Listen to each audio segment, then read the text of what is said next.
die!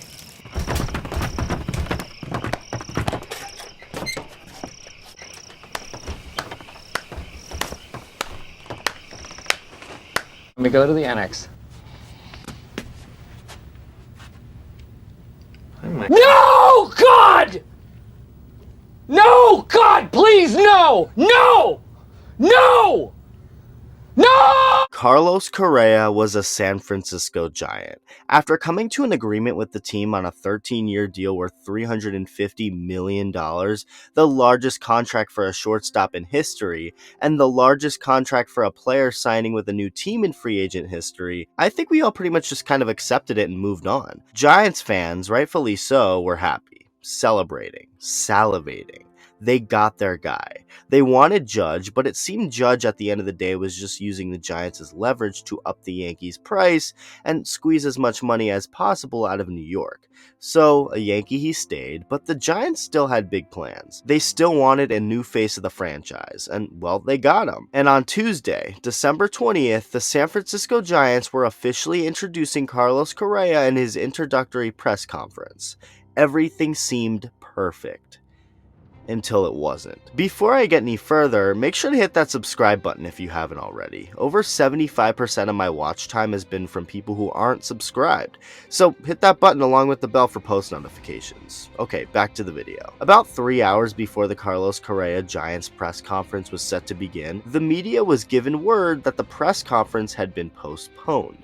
There was no explanation as to why this was the case exactly, and of course speculation started to run across the baseball world. A few hours later, the Associated Press came out and reported that they were hearing that something went wrong with Correa's physical, and that's why the deal was halted.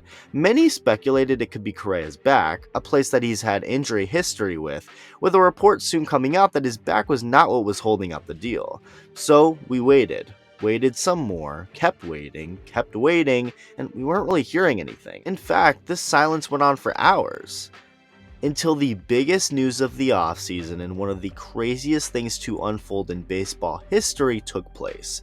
While a lot of us were sleeping, this man entered the chat. I mean, look at this man. Steve Cohen, Uncle Steve, whatever you want to call him. He is him. In a recent interview, Cohen admitted that he and the Mets did really want Correa and offered him a $300 million contract, one which was of course passed up by Correa to sign the $350 in San Francisco. He'd go on to talk about how he didn't mind spending so much money and just wanted to win. So what did Steve Cohen do once the Giants deal with Correa was put on hold?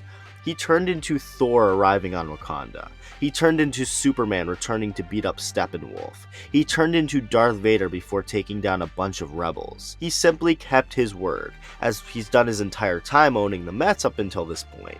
He's not just about talk, he's about action. And when he saw a second chance at Correa, he didn't let it slip this time. Not only did Correa's physical halt his deal between the Giants, but it led to the whole thing falling apart. Cohen, who is currently in Hawaii, worked out a deal with Correa's agent, Scott Boras, after what was said to be a 4 or 5 hour period following what Boras deemed a difference of opinion over Correa's Giants medical. So apparently, something came up with Correa's physical with the Giants, Correa's party had a disagreement with the Giants over it, the deal fell apart, and what followed is honestly one of the most mind-boggling things to happen in free agent history. Steve Cohen, who's already committed endless money toward this Mets team, who's already built the biggest payroll in baseball and it's not even remotely close, swooped in and signed Carlos Correa, with him going on to say that this move puts them over the top.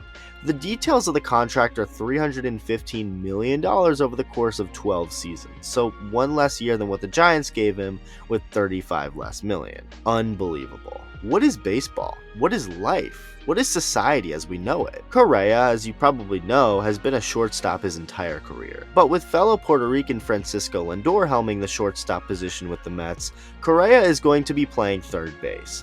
I don't think that would be a problem at all, considering Correa is perhaps the best defensive infielder in baseball, so he shouldn't have any problem moving over to third. The Mets are absolutely insane. Steve Cohen is absolutely insane.